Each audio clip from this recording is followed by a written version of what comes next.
8 of Expertise is Overrated, the podcast that takes the time to answer the questions you didn't know you didn't want the answer to. I'm Vib. And I'm Sean, and neither of us has any clue what we're talking about. Before we move on, let's award the much vaunted Expertise is Overrated Tinfoil Award. As a reminder, this is an award that we give out at the start of each episode to the person who had the most ridiculous point in last week's episode. Yeah, this time round, we're sharing it, I think, aren't we? I think so, yeah. I mean, I think I'm the one who said it. But I let you get away with it. You kind of let me get away with it, yeah. You just sort of laughed. But it is, of course, the suggestion that I made last episode that we actually plan any of these episodes. No, we don't. This is all wildly off the cuff. You could tell because we're aggressively disjointed and frequently repeat ourselves or miss things. So if we were planning these, we'd be less likely to be rubbish, I think. And it's just, frankly, quite shameful. Oh, absolutely, yeah. I mean, we repeat ourselves all the time. We do. We repeat ourselves all the time. All the time. So, moving swift on. Maybe we should plan some at some point. Nah. Who knows? We'd actually maybe have a great podcast at the end of it. I think there's a lot standing between us and a great podcast, and the lack of planning is quite low on the list. Yeah. I just need to find a new co-host, and it'll be good. That was about to be my line. You beat me to it. But, correct. But yes, original content. Anyway.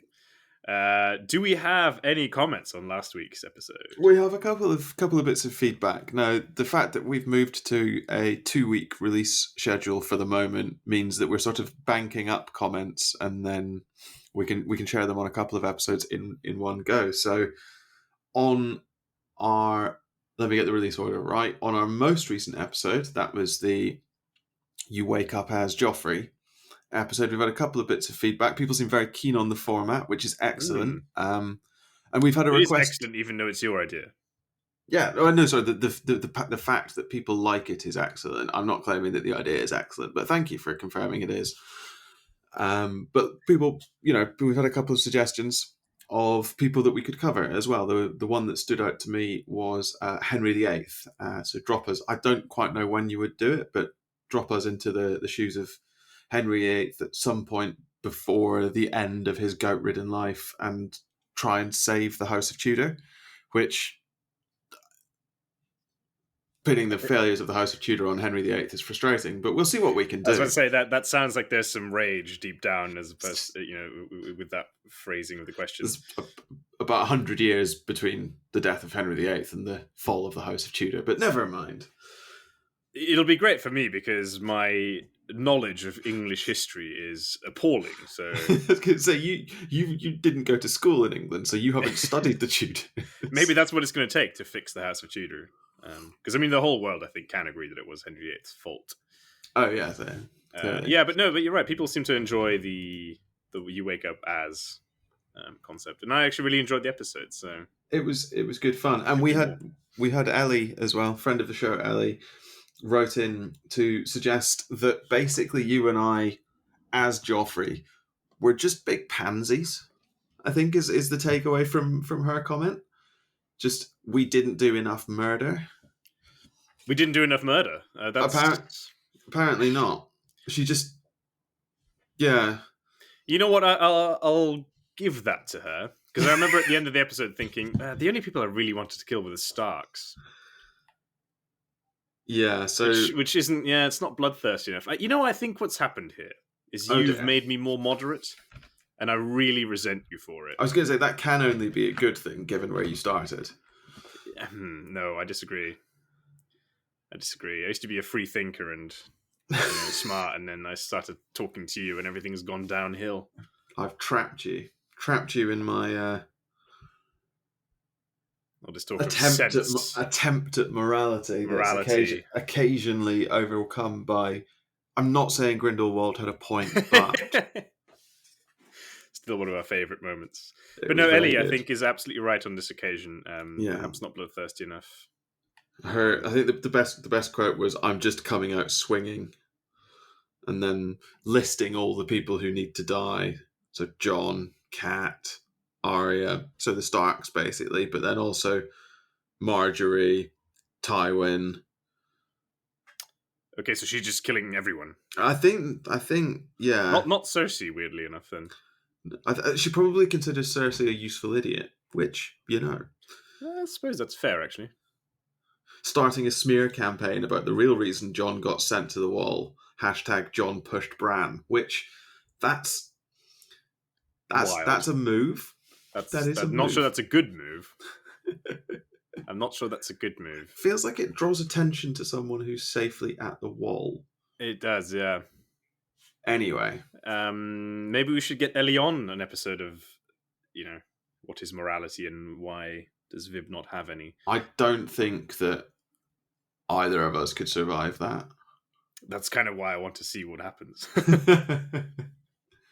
But we'll save that for another day. We will. So just, as ever, thank you very much for your feedback, and particularly with the You Wake Up As episodes. If there is someone, fictional or not, that you want us to cover, then we will absolutely give it our best. And apologies in advance for how bad it turns out our best actually is.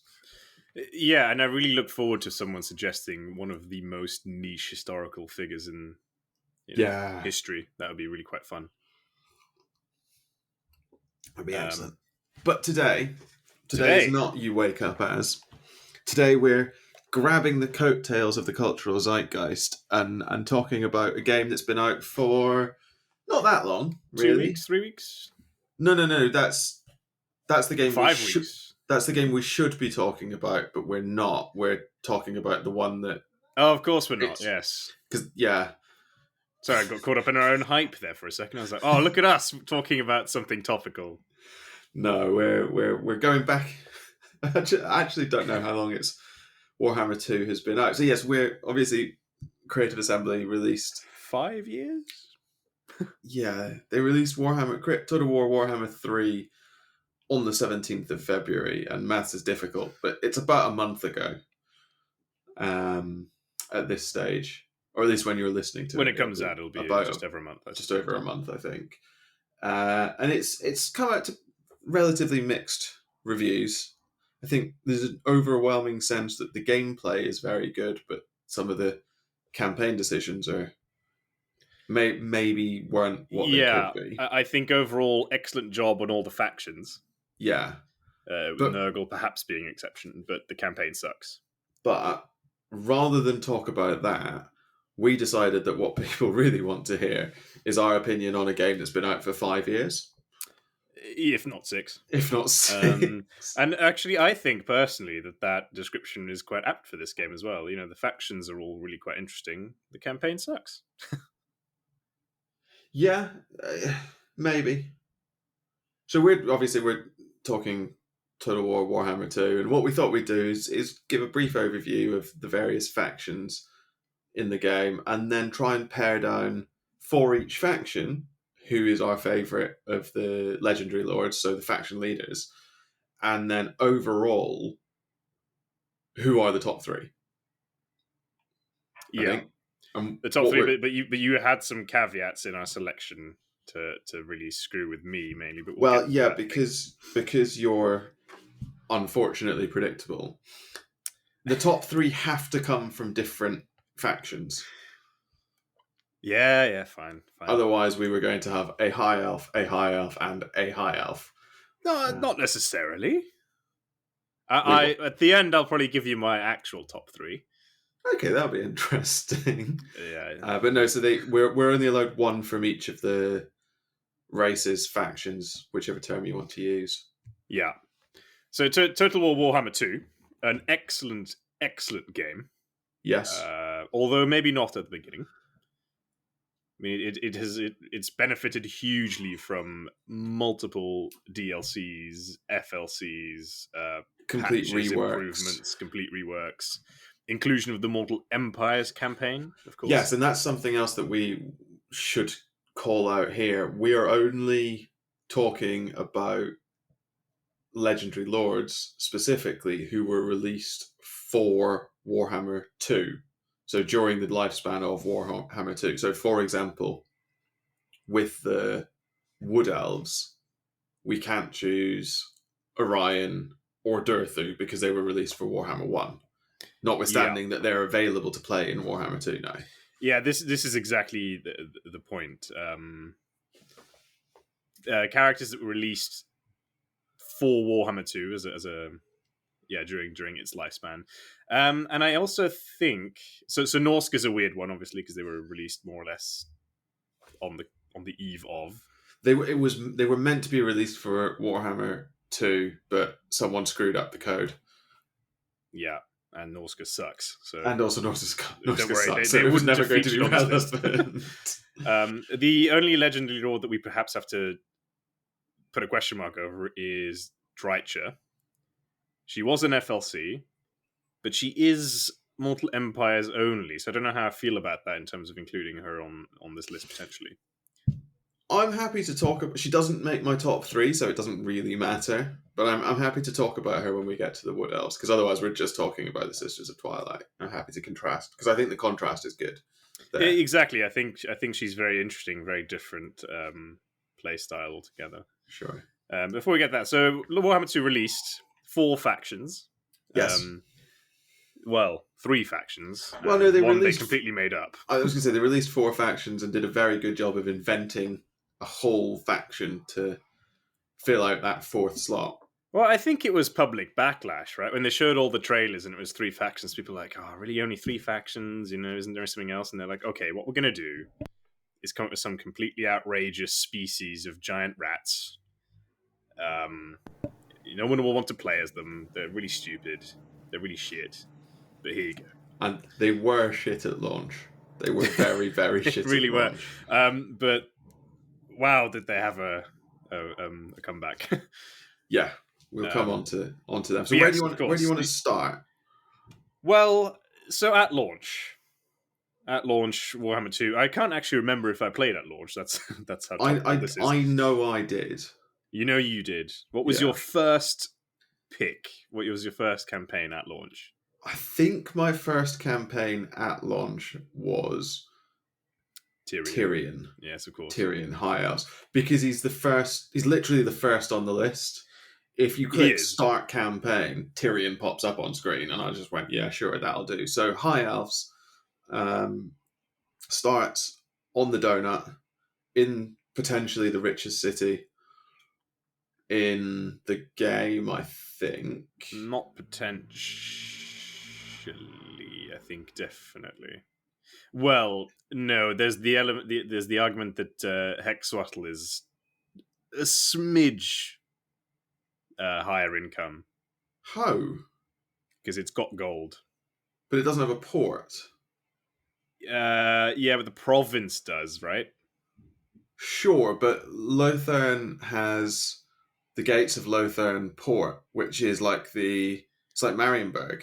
Yeah, look, watch Legend's video on this. There's the stream where he talks about this because his entire chat goes mental about this difference. But I think he tested it in Hexwattle wins ever so slightly. But it's difficult because it's so much easier. Yeah, obviously with all the cheese, right? The entrepreneur cheese. Okay. But you lose out by trying to get all your agents there. So you've got downtime. Yeah, so the difference is so slight that it hardly makes a difference. Well, fair enough.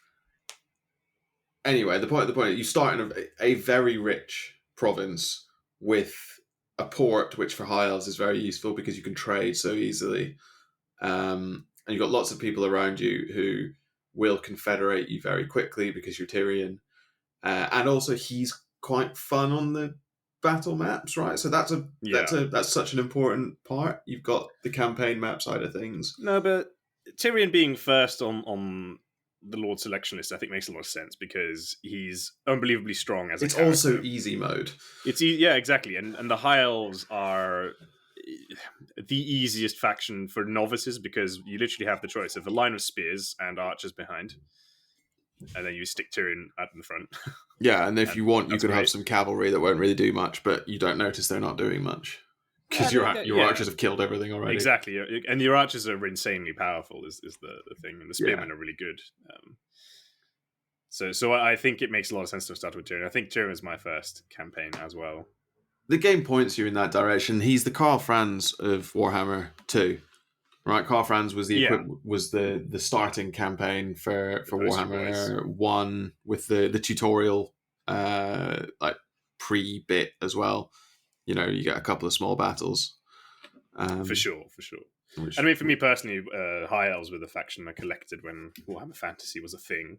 yeah. So there's that that's the draw as obvious well. one. Seeing them rendered in 3D is quite cool. Yeah, because I mean, at launch it was Tyrion, Teclis, and Nope. It was that's it, Tyrion right? and Teclis. Tyrion, Yeah. Teclis, yeah, the two Tyrion, twins. Teclis, Malekith Marathi, Mazdamundi, Krokgar, Queek, Skrulk.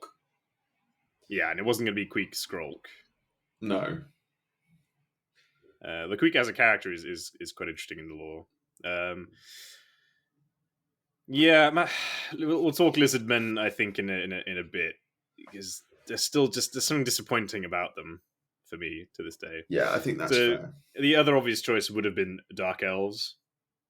Malekith's campaign is really good fun. Interesting character. I think that's right. I think for me, the reason I didn't start with Dark Elves, the reason I started with High Elves, was that the Dark Elves were slightly more complicated because they've got the loyalty mechanic and they've The got slaves. slavery, yeah, and the loyalty mechanics are a little more difficult than the High Elves, which is just you get free vision when you get trade. Yeah, and all of the intrigue High and Elf court. mechanics are easier. Really easy, really straightforward, yeah. But still interesting enough, because one of my issues with the Lizard Men is that all their unique mechanics, which I think is just the geomantic web, it's really boring. Tehenuin has a unique mechanic, as does Oxyotl. Oxyotl's one is admittedly quite fun. Tehenuin's plaques as well, the plaques of Sotek or whatever they're called. Cult of Sotek mechanic, but I know I tried to play a Tehenuin campaign and wasn't. Anyway, they're talking about Lizardmen later. But you're right.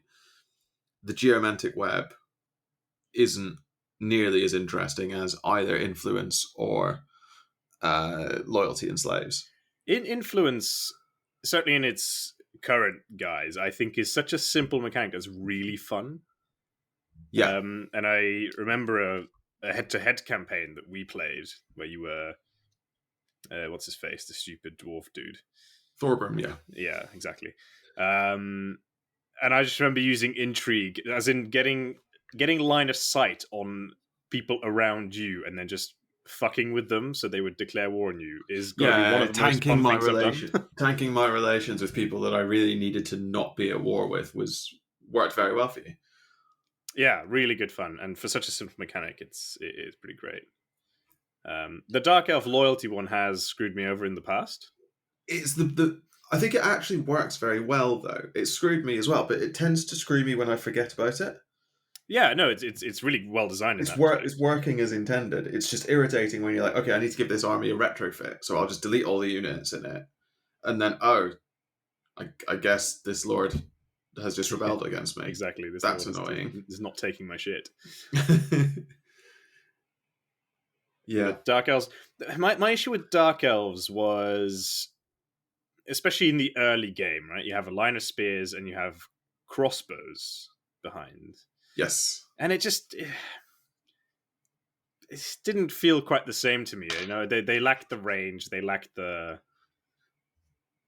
sort of gleam of the High Elves. I don't really know how to put it. But so no, I think I know what you mean. I think the problem that the Dark Elves, certainly in the early first couple of years of release, the problem that I think they suffered from was that the units on the battlefield that made them unique were objectively worse than the units that they shared with the High Elves.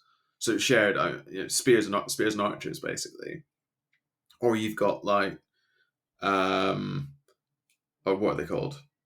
Corsairs, which are just not very good.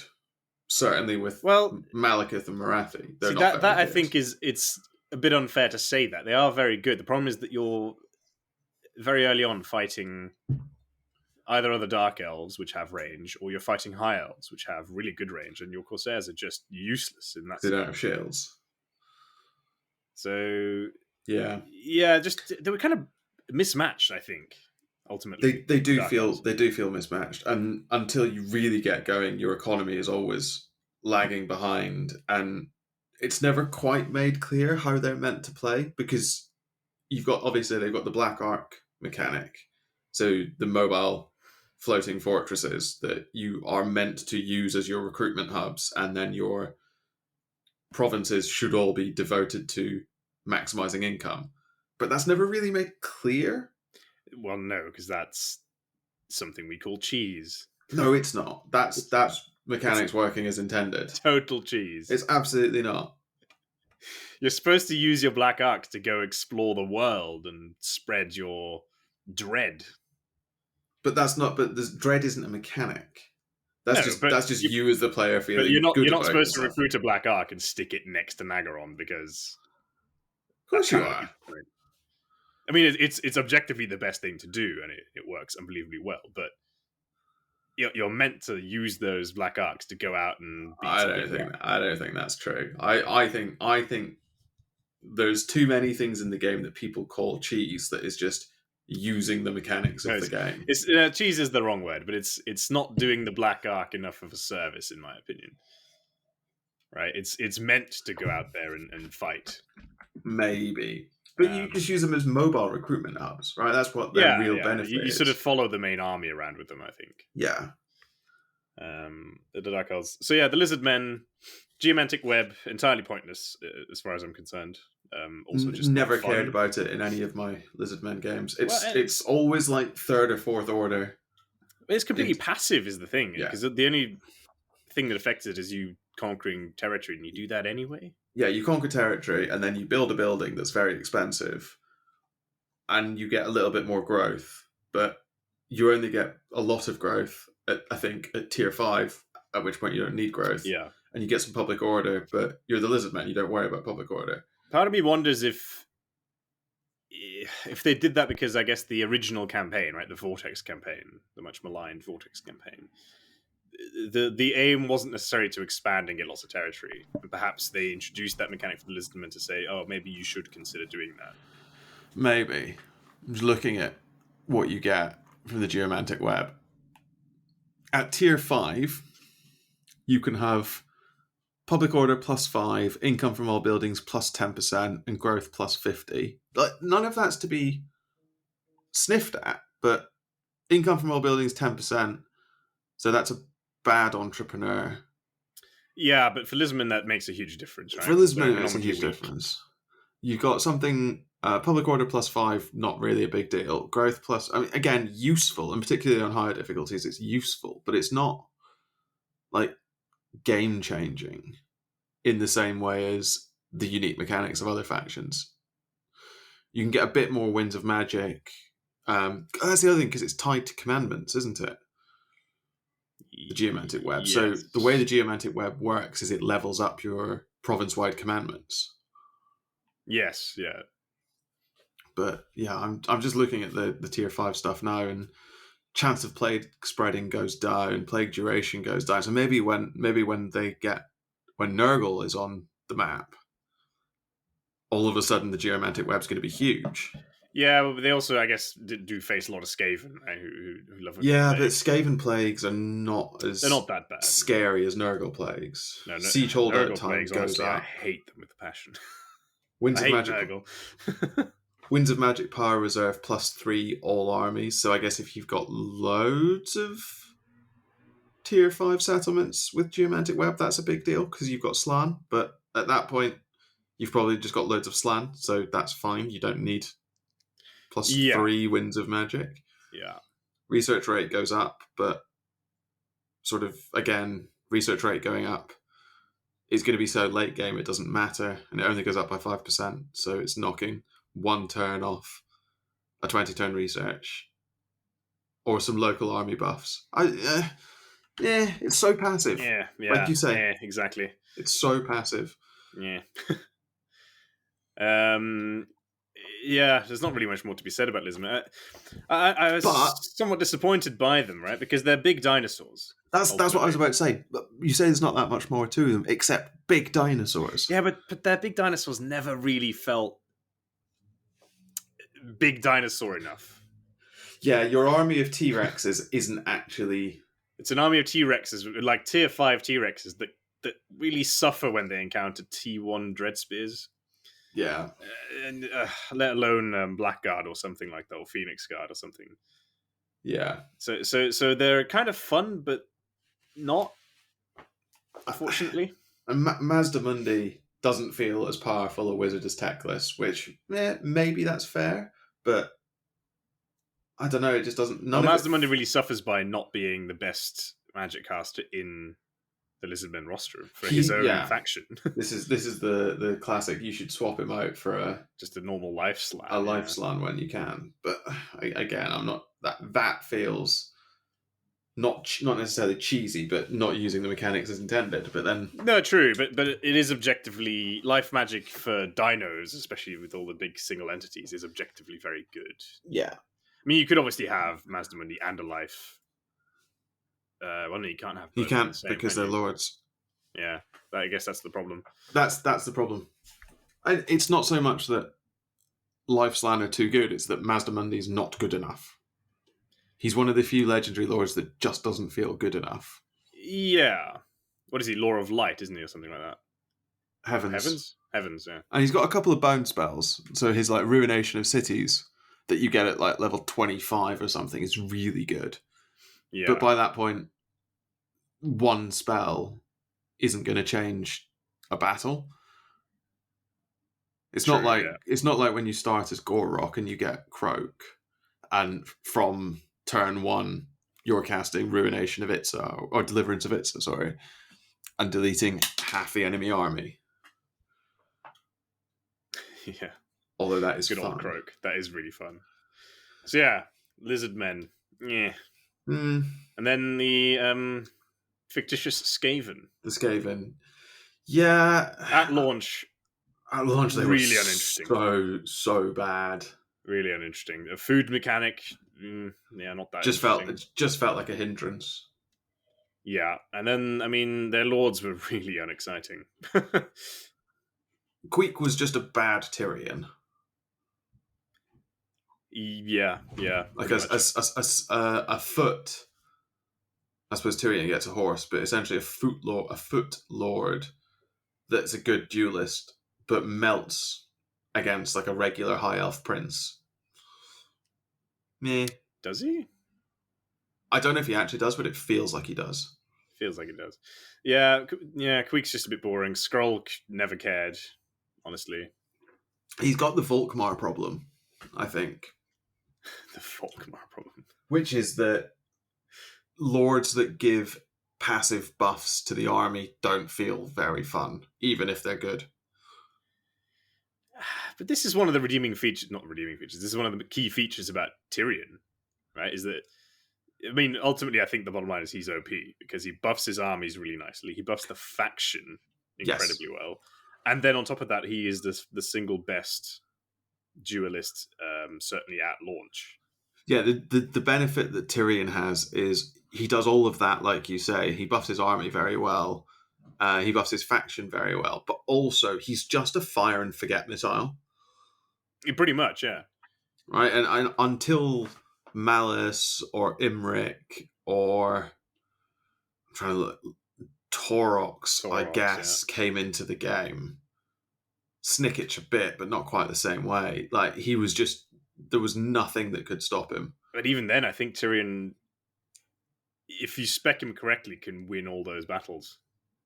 The only one that I'd have a question... I'm not sure can he beat Malice or Imric? I don't think he can beat Imric.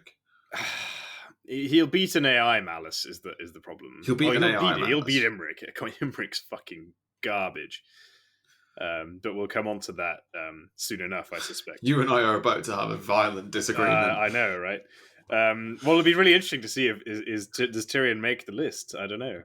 Yeah, to find out. And there is a he does have one, in my mind, quite significant negative, which is that it's the most vanilla Warhammer 2 experience. It is the most vanilla Warhammer 2 experience. You play Tyrion if you don't want to worry about any faction mechanics.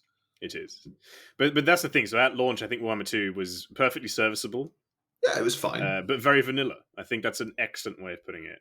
But then, of course, they really hit the ball out the park by introducing Mortal Empires, i.e. unlocking the whole world map as it was at the time, so including Warhammer 1 and 2.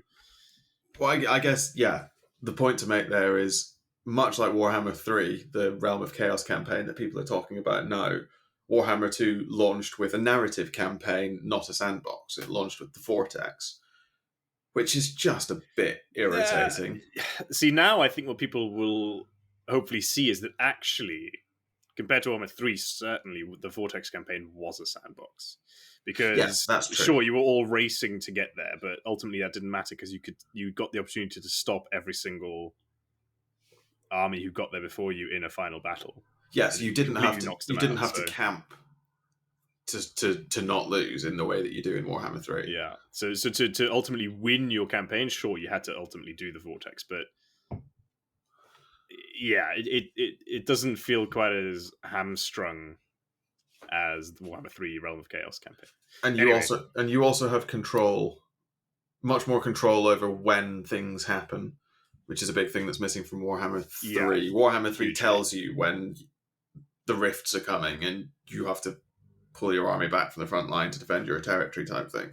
Whereas in Warhammer 2, you push a button for that to happen. Yeah. Which is a huge Although I difference. remember distinctly, it infuriated me no end because I'd secured, well, myself and High Elf allies had secured all the gates. So I was like, oh yeah, great, I'm ready to do this ritual. I have the gates, we'll hold them at the gates. Where do the fucking Chaos armies spawn? Inside the gates. It's so good. it's so good. It's such a troll. Completely undermines the whole point. But anyway, that's a story for another day. No, but Mortal Empires just opened up a complete sandbox, as you say. You know, you could play as Karl Franz, you could play as Greenskins, you could play as whatever you wanted and still fight the Dark Elves or Lizard Men or whatever. Yeah. And then they kicked it up another gear by introducing so many DLC lords. Yes. So for some of the Warhammer 1 factions that we had, so we had, for example, for Bretonnia, the Repants, they just stuck a crusading knight in Araby, which is really fun. They reworked the Beastmen, Wood Elves, Empire, Greenskins, all of these factions, dwarves. They got at least one legendary lord. I think, as you said, the only faction that didn't get anything from Warhammer 1 was... I think it's the Vampire Counts and maybe Norsca, depending on how you count Norsca. The Vampire Counts got a bit of a rework. They got a massive rework, but they didn't get a new lord. Yeah. A new lord. Which is interesting. Did they? No, Vlad and Isabella were in Warhammer 1. So no, they didn't get a new lord. Yeah. So they got lots of really good reworks. Yeah. Lots of really good reworks, lots of really cool lords that you could play on the Vortex campaign map, even though they necessarily didn't have the Vortex campaign victory conditions. And that was such a good design decision, because the Vortex map I really like, because it's got more settlements on it and more detail. So it's got the Glittering Lighthouse, or whatever it's called, at Lothern. So you can build that separately from Lothern and things like that, which just tickle my desire for more and more lore. And a lot of settlements were more than a turn away. Because sometimes with Mortal Empires, you think you literally are just pinballing from settlement to settlement. Yeah. So no, that was a stroke of genius. And of course, they've released the Tomb Kings, which a lot of people are big fans of those. That faction, very unique, very interesting. Kind of did their own thing on the campaign map. And then, of course, they did something even more impressive in some ways, and kind of invented a new faction. I mean, aside from the rats, but the Vampire Coast. Yeah. Which was very impressive. I think they took one line of lore from an old Warhammer RPG book and went, we can build a faction around that. And they're good fun. They're not my cup of tea, but they are very good fun. It's the only DLC that I don't own. Oh, well, aside from Warriors of Chaos and Norsca, but we don't talk about them. Vampire Coast, I think, is objectively very good. It's just, as the same with you, it's not my cup of tea. So surprise, surprise, they probably don't make my list.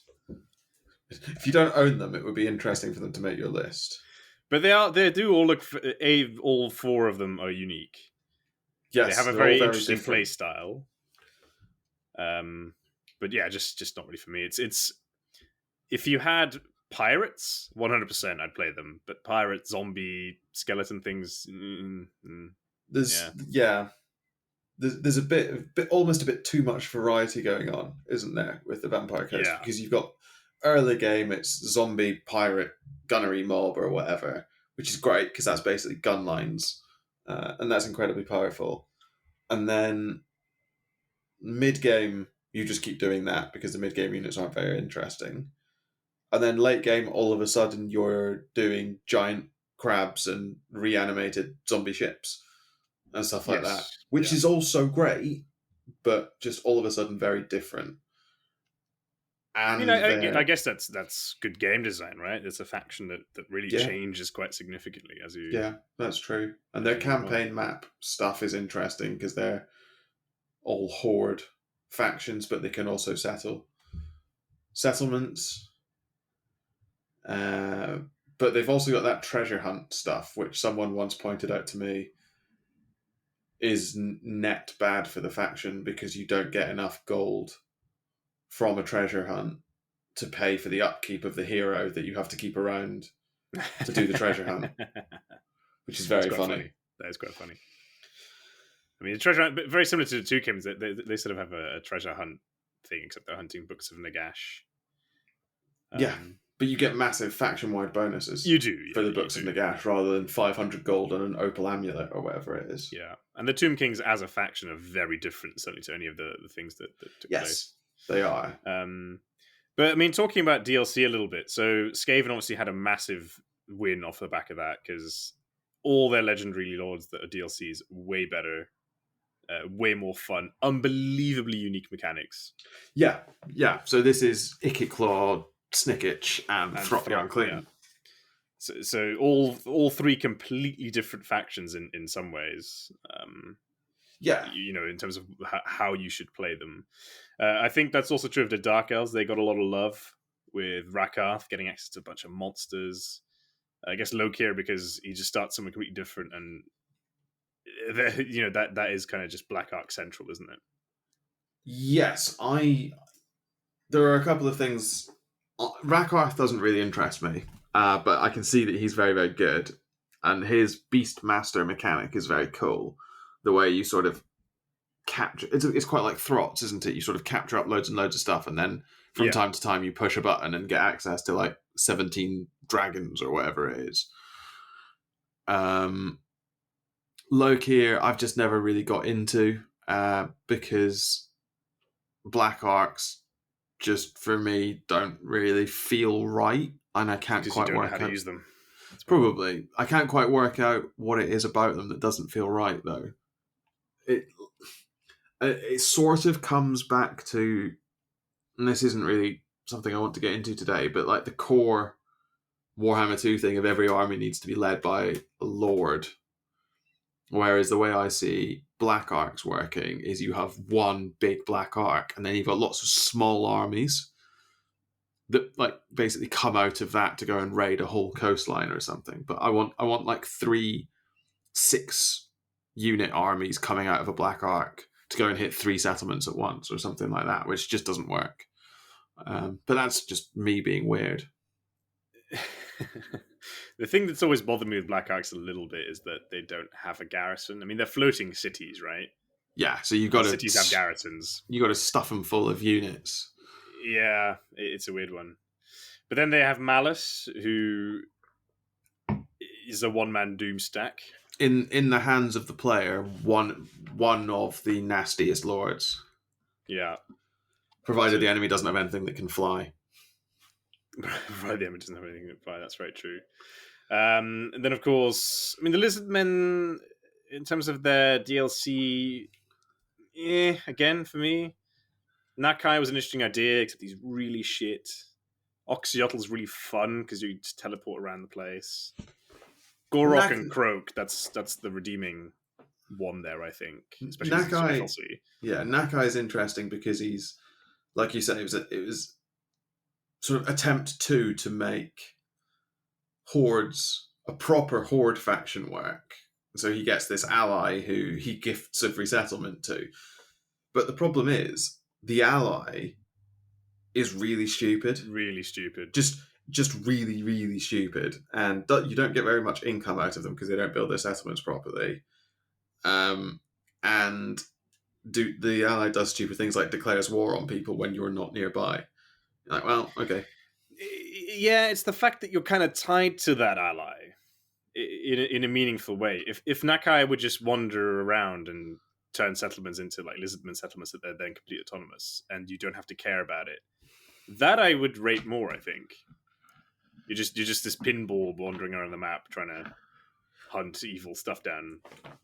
That I could see being kind of interesting. So I've just had a thought. So Snicket's mechanic where he's got that plunge into anarchy thing where he deletes a faction. Yeah. And they get replaced by essentially rebels at each of their settlements. But each of those rebel settlements works autonomously and can't be diplomacy. You could do that with Nakai. So every settlement that he takes is essentially given to an independent lizardman faction. And you just don't really care about them. Yeah, I think that would have been a better implementation in my mind. But no, yeah. I mean, on his own, he's also quite fun because he's a giant crocodile that wanders around on two legs and hits things with a hammer, which is, I mean, what's not to love? But you're right. In the Lizardmen benefit basically because you got Gorrock as FLC, who's just an incredibly tanky lord, but also starts with Croak, who has delete units as a spell. Yeah, and that's the thing, right? That's really great. But he doesn't have any interesting mechanics, or new mechanics, I should say. No, he's just a defensive version of Krokgar. Yeah. Whereas Nakai and Oxyotl did get, and Tehenuin got new mechanics. They just, again, weren't that interesting. Yes. So the Lizardmen really suffer as a result of that. In stark contrast, I think the High Elf DLCs, all very good and all bring something slightly new to the table. Or in the case of Imric, quite a lot new, I suppose. Imric and Eltharion have very new Eltharion, stuff. Yeah, as well. You're right. But even the original ones, like Alari, Lilithanar, not huge changes, I guess, faction-wide. Although Lilithanar having his ambush attack is unbelievably insane. It's just stupidly fun. Here's the most powerful faction. What will make them better? Oh, let's just make them ambush attack. Yes, that was a game designer who just wanted to go home and have fun. I mean, and well done. Yeah, Lilithanar is really good fun. Absolutely, but you're right. So Alariel is just like Tyrion, but focused on growth. And you start with a spellcaster, but you start in Ulthuan rather than like Teclis does in the middle of Lustria, and you just build up Ulthuan and confederate people. And generally just get faction-wide bonuses because as long as you control all of Ulthuan, which you will do, you just get massive faction-wide bonuses. So that's pretty nice.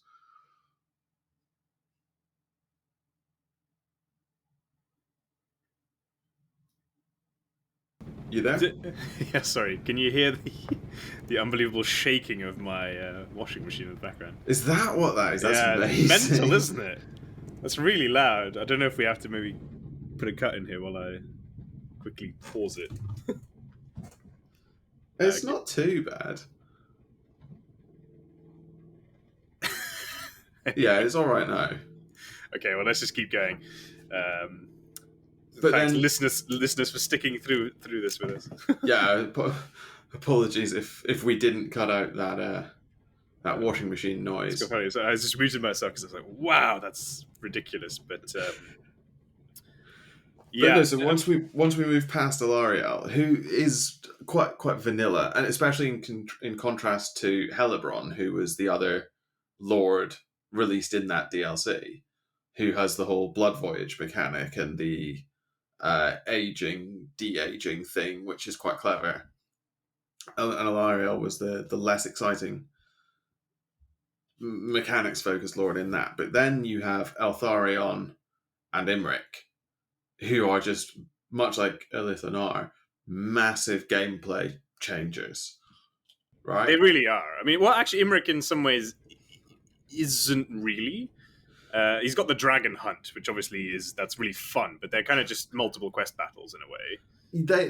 And he just starts in a really interesting position. But he starts in an absolutely nightmarish position. Yeah, it's really fun because they were like, okay, how can we actually make a high elf legendary lord who's difficult? I think they tried it with Teclis because they put him in a somewhat tricky spot, but he's a wizard, so really early on he's already powerful as hell. Yeah. And that's the thing. Whereas Imric, they were like, okay, let's make this as difficult as we possibly can do. Yeah. That's exactly what they did. They went, where can we stick him so that basically we balance out how powerful we've made this guy. Yeah, so he's like if you triangulate the orcs whose name I always forget, Grimgor. Between Grimgor, Snickage, and Malice, in the middle of all that, you'll find Imric's start. And he's poor as heck. He's poor as heck because High Elves make all of their money off trade in the start, and Imric can't trade with anyone because he doesn't have access to the sea. And even when he does get access to the sea, it's apparently the wrong sea, which is so funny. Such a weird design choice or just oversight. Yeah. Plus, on top of that, they dangle all the really fancy, expensive units in front of you early on. Yeah, so you can recruit Dragon Princes at tier 3 with Imric. So you really wanted to have all the goodies and then just be really poor. And you're fighting Snickage, and AI Snickage can have 4 armies out of 1 tier 3 settlement, and it's just so annoying. And such simple things like that stupid river delta in between you and him, so he can just jump because across. He's got the underway, he can teleport, and it takes you 4 turns to cross it. So Imric's really fun, and I imagine he will end up on your list. That's my guess for this episode. And he's a worthy contender. Even though I think he's absolutely shit in a fight. You see, he doesn't make it onto my list, despite the fact that he's not shit in a fight. He's right up there as probably one of the strongest legendary lords in the game. Yeah. But his campaign is too irritating. Like, the problem with Imric is you want to play Imric when he's level 40.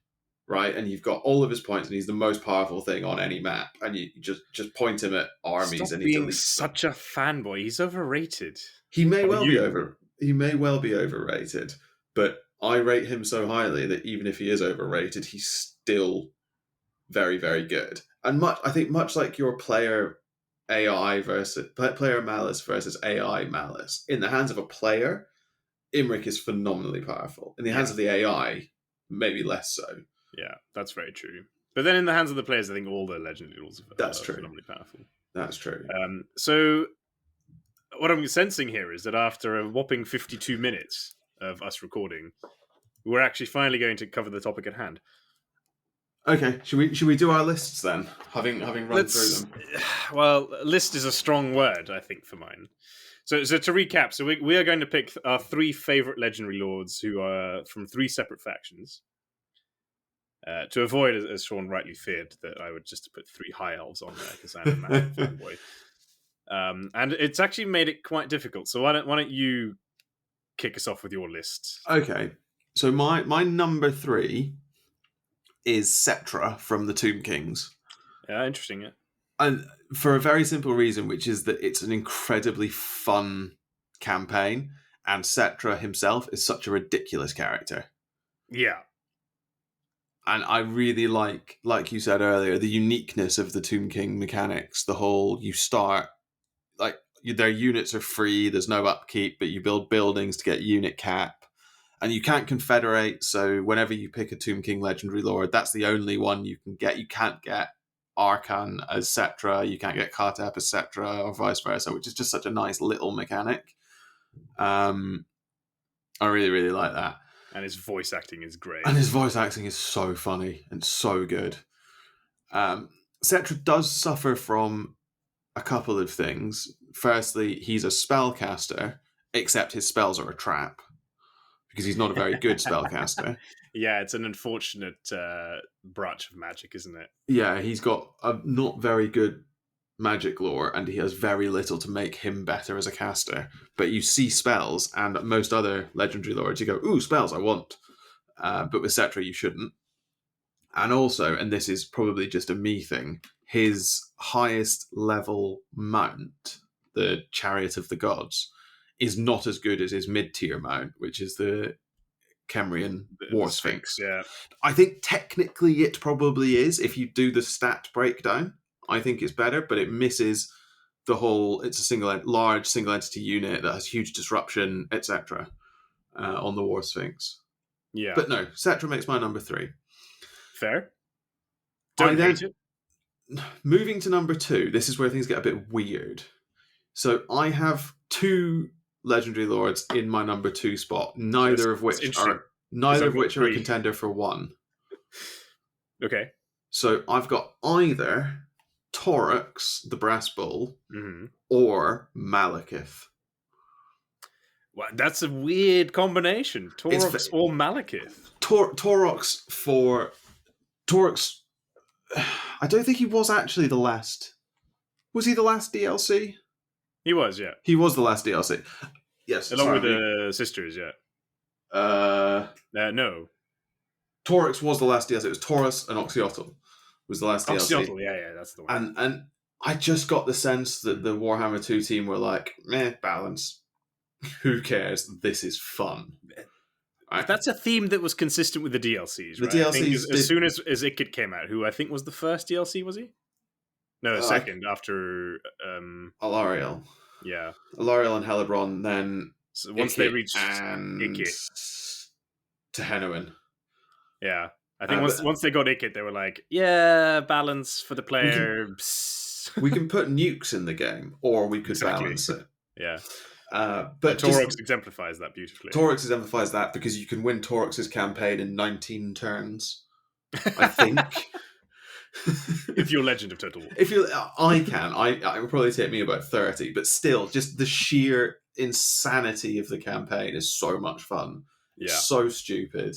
So why him Malekith or Malekith? Yeah. Malekith because he's a legendary lord I keep going back to, much like Tyrion. Right. Okay. Right. So it's not an insane campaign, but he's solid. It's a very boring second choice, essentially. I've played way more campaigns with Malekith than I have Torux because I've done one Torux campaign and I've now done Torux. There's not really anything to do once you've done the raging ball of destruction that's ping-ponging around the map, fighting 8 battles in a turn. So I think my number 2 is Torux, but I don't think I can commit to it because I know if I fire up Warhammer 2, I'm more likely to pick Malekith than I am Torux. Yeah. And I have a huge amount of time for just how much of a stupid edgelord, angry man Malekith is. His voice acting is fantastic as well. And the idea of playing this, like, just this person who thinks the world is against them when actually the world just doesn't really care about most of your shit is very funny. But essentially what I'm hearing is that you've cheated. Yeah, definitely.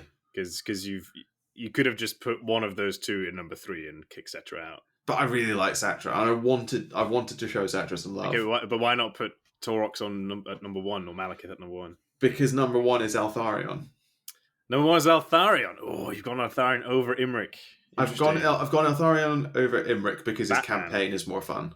His campaign is stupidly fun, yes. His campaign's very fun. He gets unique units that no one else in the game has access to.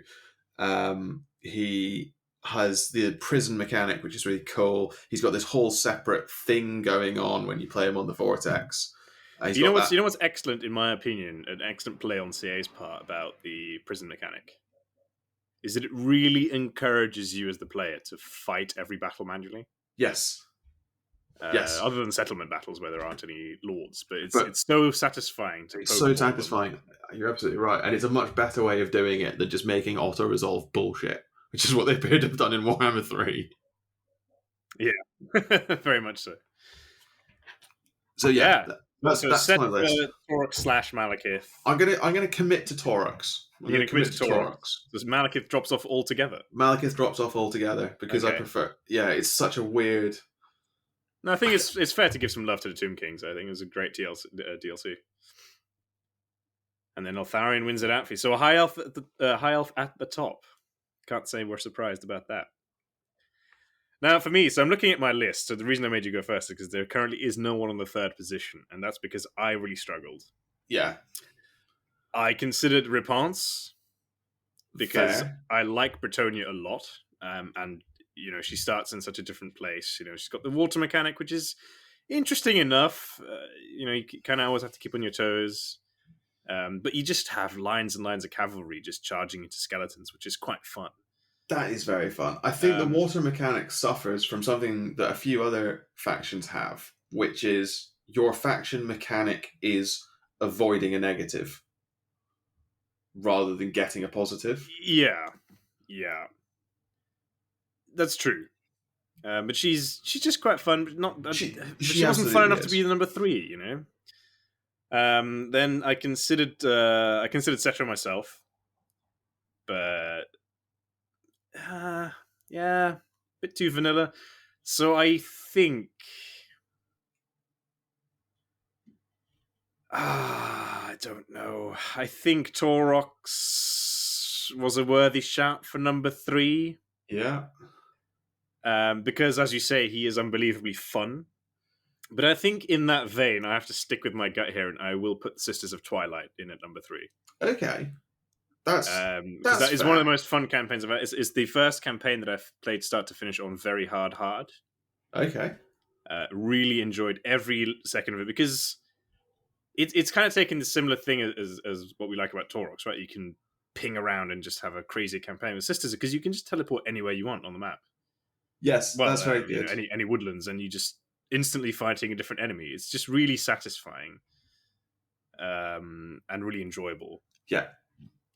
Their other mechanic at the beginning, the Forge of Death, was okay, whatever. But no, I had it just. I remember that campaign very fondly. It was a really fun campaign. Yeah, I think what's coming through here, and obviously we've got to get through the rest of your list, but fun, while being a completely undefinable metric, it is the most important thing, even though you can't design for it. It is, but this is why my number 1 for our listeners will be quite surprising. I doubt it'll be surprising for you, but we'll get to that. Okay. So Sisters of Twilight, my 3rd pick. Interesting, specifically them. I don't think I would go Dreicher, even though Dreicher's very unique. Dreicher has more mechanics. She's very unique, but her mechanic is something that I dislike, because the Wood Elf, what I like about the Wood Elves is their archery prowess. Not their Dreicher trees. takes away from that. Not so much their trees. I like a bit of a mix, but no, I think you're really disincentivized to take elves as Dreicher. I think you're right, and it sort of comes back to what I was saying. Like, Dreicher has more mechanics, so from a complexity perspective, Dreicher is more interesting than the Sisters of Twilight, because she's got everything the Sisters of Twilight can do, plus other stuff, minus the Forge of Death, which isn't particularly interesting. But she's just less fun. She's just less fun somehow. Maybe it's the constant bullshit dialogue that the sisters have, because they're obviously one lord, but they banter with each other. As compared with Dreicher's constant screaming. Yeah, and I think maybe that's just enough fluff to make them win out again. So yeah, Sisters of Twilight. So number 2, I had a real quandary. I'm going to cheat a bit like you, although worse, because it's me. I did originally write Snickage. Okay. But then I wrote Snickage /Throt /Ikid Claw. And I think my point here is that the Skaven DLCs were just all phenomenal. Yeah. And as we discussed, it's because they throw balance out the window. You know, do you want to be a mad scientist rat who creates nuclear bombs that literally obliterate half the enemy force in one? Play Ikid Claw. Great. It's not balanced, but it's really fun. Yeah. Do you want to be another mad scientist, but this time create weird random rat monsters? Play as Throt. Again, great. But I will give it to Snickage, because I like him as a lord on the battlefield, because he can nuke an enemy lord, especially an unsuspecting one. Yeah. And he's got an interesting start position tucked away in the corner. And you mentioned it before, but that plot that he has, where you just cause anarchy and destroy a faction, or a faction capital at the very least, unbelievably insane. No, you delete the whole faction. Yeah. It's so good. It's so much fun. It's just absurd amounts of fun to play a Snickage and be like, oh, who am I going to just delete next? It's very, very good. I think. Yeah, I think any of those three. For me, it would probably be Icket Claw, because I don't like Skaven units, and playing as Icket Claw, you don't have to use Skaven units. You just get machine guns. Yeah, you just get machine guns or long range machine guns. Yeah, a mixture of machine guns and sniper rifles, which is great. And Sniper is a much better way of saying long range machine gun. it. Hey, Snicketch, you just get slightly better Skaven, and they're very good. Like Death Runners are very, very good, but they're not as stupid fun. But you're right, Snicketch being another fire and forget missile, especially that sort of single entity destruction. I remember you and I playing in a campaign, and you pointed him at Thorgrim, and I was standing there going, this is a level 20 Thorgrim. He's dead. yeah, just melt so quickly. What's just happened? But I think this is ultimately, again, one of the things that did it. Because Ikid, I think, would be the obvious choice. Yeah. And as a DLC, wow, amazing. But that battle that we played, yeah, Snicketch, because I had Snicketch and maybe 2 or 3 assassins, and it was a really wooded map, and it sort of. I remember you at the time going, "Oh, why is there another bloody assassin here?" Yeah, just constantly coming at you without you knowing. Just really good fun. It was fun for you. It was fun for me. Watching Thorgrim die is always great fun. Stupid dwarf. But yeah, so the trend does seem to be fun, right? Yeah. Fun campaigns for me. So what do you think my top pick is going to be? So the thing is, I know you, and before we sat down, I thought I knew what your number 1 slot was going to be. I'm now not convinced that I was right, but I think it's probably Alarielle. You think it's Alarielle? Yeah. And you're doubting yourself because she's not that fun. That would be my reason for doubting myself, is that she's not that fun. Yeah, you know what? It's something I considered. So she is the first name I wrote down without hesitation, and I've got to stick with that. But then part of me was like, I did like Aletha Nav because of reasons we mentioned. You know, you give a high elf ambush attack, and it is stupidly fun. But I've got to go with Alarielle because I've played more Alarielle campaigns than anything else. Yeah. And I'm still not really sure I can explain to you exactly why. The first reason is the most obvious. Tier 3 Sisters of Avalon. Yeah. I mean, that's just stupidly broken. Would you like the best unit? Would you like the best unit in the game, cheaper and earlier? Yeah, of course I would. Thank you. Would you like to just run around with 18 of them in your army? Of course I would, thank you. What, so kind. So there's that, and I was thinking about this, and one of the things I actually do really like about her is because her unique mechanic is so focused on Ulthuan, protecting Ulthuan, it kind of forces you to play a little bit slower. Tursling isn't the right word. It's really rapid expansion to basically get all of Ulthuan, and then you can kind of stop. You take a breather after that for sure. And then you kind of snipe your enemies. You think, oh, maybe I need to take out Hellebron because she keeps sending shit after me. Yeah, but you just do little excursions. It's a very... It's not Eltharion with dozens of unique mechanics and unique units and all of that. It's not Imric with a stupidly difficult start position, but you get stupidly powerful dragons as recompense. It's just like... It's very similar to the Tyrion campaign, except with just a little bit more complexity. Exactly, and weirdly never considered him because he feels just too vanilla. Yeah, I think that's right. I think he's phenomenal. If you play a Tyrion campaign, you will enjoy yourself. But part of the fun of a Tyrion campaign is collecting Eltharion, Alarielle, Aletha and Teclis as well, and you getting to use them with the stupid amount of money that Tyrion gets you and the stupid amount of stability that Tyrion gets you.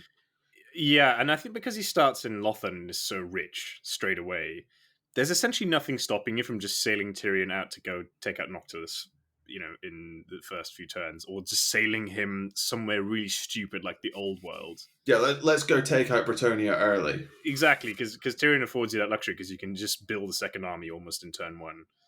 Yeah. Um, Build a second army. Lothern and its surrounding provinces can support 2 armies, and then you just spec Tyrion out. You use influence, and you confederate everyone around you, and you're like, oh, I've sort of won the game, and I haven't done anything. and it's something that bothered me a little bit about him because he's so aggressive, and as an AI, he's really aggressive as well. Yeah. It doesn't feel quite high elven enough. Whereas Alariel, yeah, like I say, it forces you to be a bit more measured and sort of think Ulthuan's the key goal here. Yeah, Tyrion, it's far too easy to become. It's weird because Tyrion has that, he's got that split in his skill tree, and you either go down the Uniter, Defender of Ulthuan, I think it's called, Yeah, tree, which is like basically make everyone like you, get lots of growth and control, and make your army a bit better. Or you go down the Blood of an Aryan thing, and you give him terror and plus 200% weapon strength or whatever it is, and then you go and pick up the Sword of Cain. But you don't need to go down that route to make Tyrion stupidly powerful and still feel like I'm probably just going to go and take out someone in Lustria because I'm bored. yeah, exactly. And there's a weird disconnect there of taking the like not pacifist but more pacifistic route and then still just running a violent warmonger because it's easy. Yeah, exactly.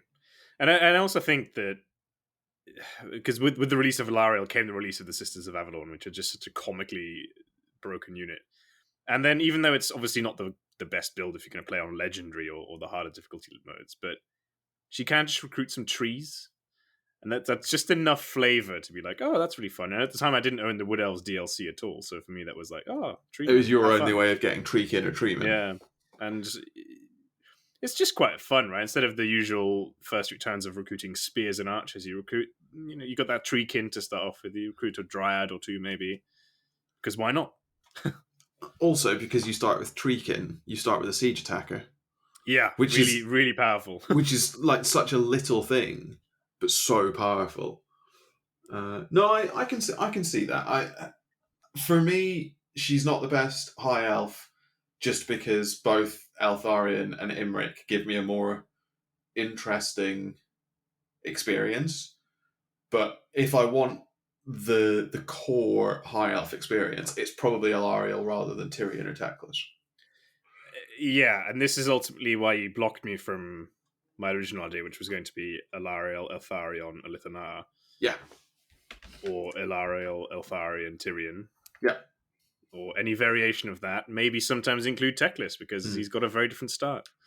He has a very different start, and he is a stupidly powerful mage when you get him going. It is actually absurd, isn't it? It's Net of Amintok. And then also damage spells. It's just stupid. And the fact that all of his cooldowns and he has so much, it's just stupid, but very funny. Yeah, whereas Imric, there's something about Imric that I just don't like. I mean, he's a dickhead. Like his dialogue lines are so funny. He says stupid things like "you may look upon me" and stuff, and it's like, mate, you're not even like your own faction leader. You're what are you playing at? But you've always been a bit like this. You're less focused on having like one stupidly powerful lord, I think, compared to me. I really like, because I only like Tyrion for that reason. And yeah, I guess. But Tyrion's not on a dragon, and dragons are really easy to shoot. See, I think that's maybe it, actually. The fact you that you watch put too Imric much on a Legend. dragon, and it's just cheating at that point, really. Especially because you take out Snickage so early, and then you get Stalk, and Imric is an invisible dragon. Which is it's so ridiculous, because he gets a dragon at level 8 or something obscene, and it's the biggest dragon in the game, and people can't see him until he's on top of them. You're like, okay, because he killed Snickage that one time, and you're like, okay. I think the real reason I don't like Imric is because you like him so much. That's also fair. His campaign is just too irritating for him to get the top spot for me, I think, because the number of times you and I have been talking and I've been like, oh, I'm doing another Imric campaign, still haven't taken out Snickage. I'm just fed up now. I'm on turn 20 and I still haven't taken him out because I can't move around that pissing swamp. His campaign relies a bit on RNG.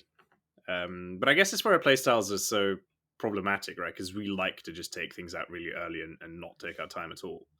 So Yeah. we go for Snickage straight away, and then because random shit happens before you know it, sometimes Malice shows up and declares Yeah. war and takes out your settlement, or Grimgor decides he doesn't want to fight the dwarves who are next to him, but comes all the way to you, Yes. and it's like fuck you. Or sometimes then Queek shows up, you're like, what the fuck? Just Yeah. leave me alone. You spend the whole of the campaign on the back foot, and then you get the option to confederate Calidor very early on.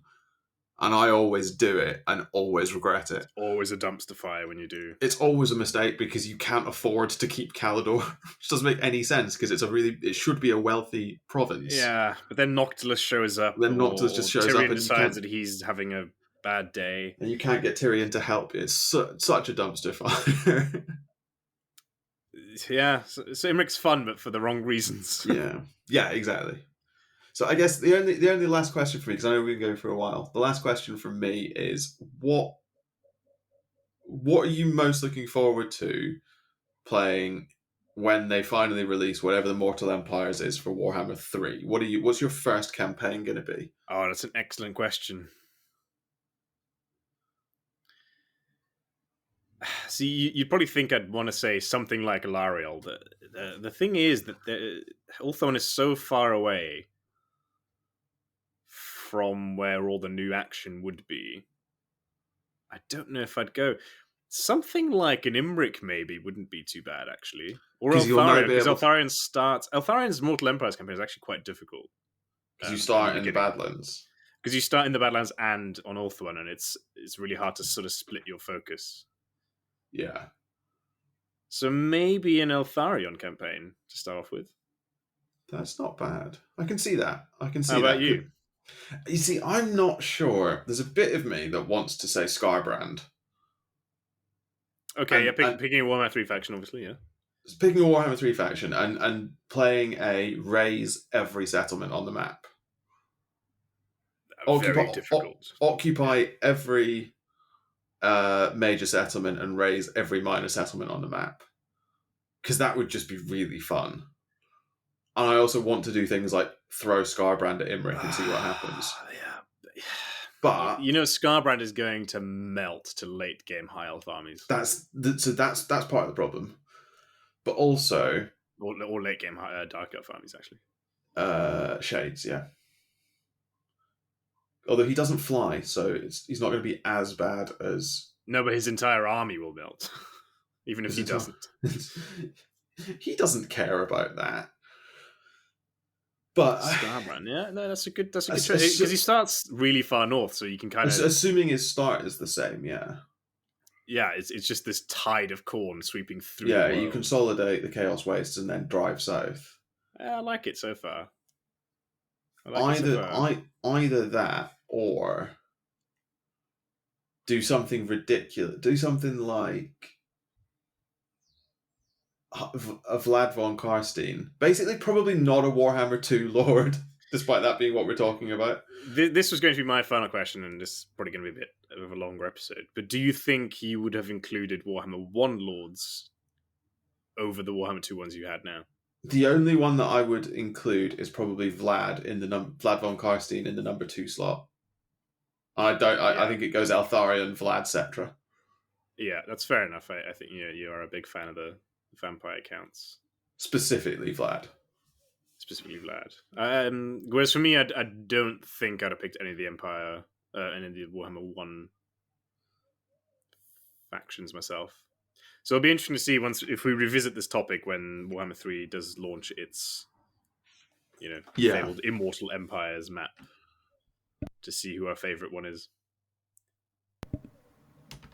Yeah, I think that'll be interesting because they'll move start positions around and stuff as well. I'd really rate it if they just decide to stick like Kugath in Lustria, just because why not? Lustria is already full, so let's put Kugath in it and he can empty it. I don't know, just move one of the Chaos Legendary Lords to like a completely random position, like next to that Malekith. Would be very funny. That would be very, very funny. I guess they could actually, because Malekith is far north, right? So you could shift like Nakari a long way west, so that he comes down into Nagoroth Yeah. rather than into the Empire. If that could work. Well, he is over that way, isn't he? He's at the Palace of Princes, which is Yeah, exactly. The map, they've really stretched out the top half of the map for Warhammer 2. yeah. So that could happen actually. So, That'd be so interesting. Malekith will be stuck between Marathi and Nakari. That'll be fun for him. It's not where you want to be. Or is it? Anyway, I think unless there's anything else from you, not at all. Once again, I don't think we said anything too outrageous. We're going to need to go back over this and find some tinfoil. But all that's left is to say thanks for listening to this episode of Expertise is Overrated. No doubt we've said some things that were either objectively wrong or downright offensive. Now, as ever, feel free to let us know, rate the podcast and leave us a comment, or drop us an email at expertiseisoverrated@gmail.com. Tweet us at ZeroExpertise. Check out our website, expertiseisoverrated.podbean.com, or come join us on our Discord server. And if you're lucky, we might just argue with you in one of our upcoming episodes. If you're really lucky, we might call you an idiot. We will be back in 2 weeks' time, where we will revisit our favourite, the Dresdenverse, and ask one of the hottest questions out there. Who actually is the Englishman in Demonreach? You just know we're going to definitely agree on everything in that one. Join us then for more nonsense.